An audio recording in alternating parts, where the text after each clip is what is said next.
Escalator எவ்வாறு வேலை செய்கிறது? எஸ்கலேட்டர் உண்மையில் எவ்வாறு வேலை செய்கிறது என்று எப்போதாவது யோசித்ததுண்டா?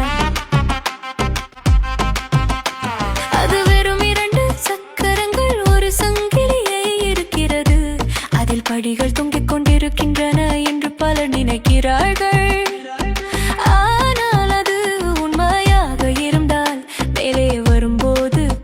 சாய்ந்து விடும், மேலும் உங்களால் இறங்கவே முடியாது. ஒரு எஸ்கலேட்டர் இன் மோட்டார் சுமார் 50 கிலோவாட் திறன் கொண்டது. அது ஏறக்குறைய 1000 RPM வேகத்தில் சுழல்கிறது.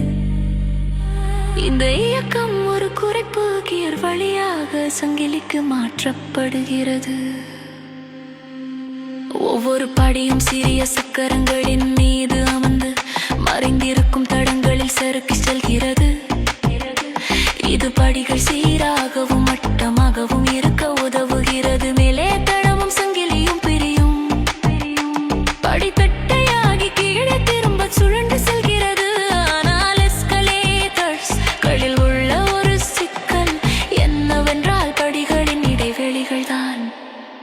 நவீன படிக்கட்டுகள் இந்த இடைவெளிகளை போக்க படிகளில் சட்டங்களை சேர்க்கின்றன. இந்த சட்டங்கள் மேலே உள்ள சீப்பு தகடுகளுடன் ஒன்றோடொன்று கோர்க்கின்றன.